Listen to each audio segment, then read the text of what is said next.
Hello friends, welcome to our channel. ఇవి ఈ తెల్ల వంకాయలు మా గార్డెన్లో హార్వెస్ట్ చేసామండి.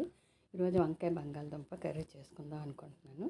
వీటి కోసం ఆనియన్స్, పచ్చిమిరపకాయలు వంకాయలు ఎప్పుడు మనం కట్ చేసినా వాటర్లో ఉప్పు వేసుకొని కట్ చేయాలి.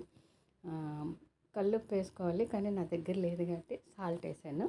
ఉల్లిపాయలు, పచ్చిమిరపకాయలు ఆయిల్లో వేస్తూ ఉన్నాను. అవి బ్రౌన్ కలర్ వచ్చే వరకు వేపుకోవాలి.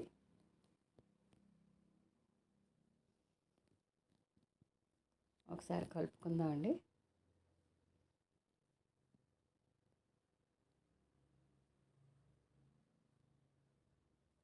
ఇది బ్రౌన్ కలర్ రావాలి.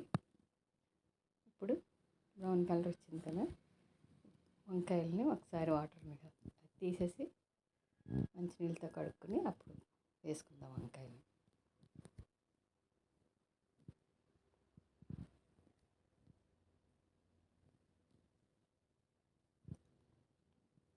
వంకాయలను ఒకసారి కలియబెట్టుకుని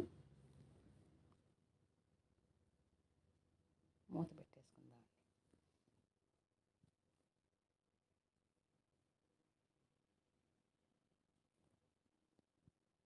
మూత పెట్టుకుందాం.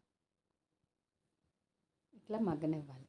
కొంచెం మగ్గినాయి కదండి వంకాయలు. ఇప్పుడు బంగాళదుంపలు వాటర్లో కడిగేసుకుని కట్ చేసుకుని అవి వేసేసుకోండి. ఒక 10 నిమిషాలు ఉడకనివ్వండి.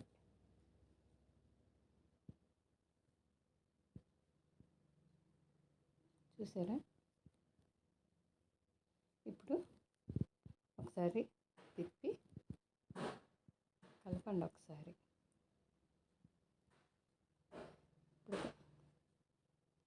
సరిపడినంత కారం, ఉప్పు, పసుపు కూడా వేసుకోవాలి.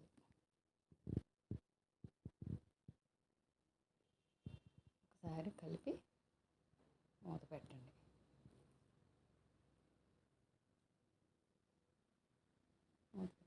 తర్వాత కొంచెం మగ్గిన తర్వాత సరిపడినన్ని నీళ్ళు పోయండి.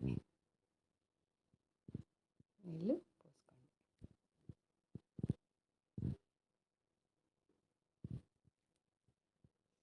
ఒకసారి దుంప ఉడికిందో లేదో ఒకసారి చెక్ చేసుకుందాం మనం.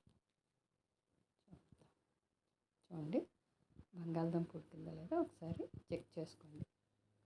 ఇది చూసారా? ఉడికింది కదా, అంటే కట్ అయింది కదా స్పూన్కి, సో ఉడికింది. ఇప్పుడు కొంచెం తీసి పెట్టుకున్న చింతపండు రసం వేసుకోండి.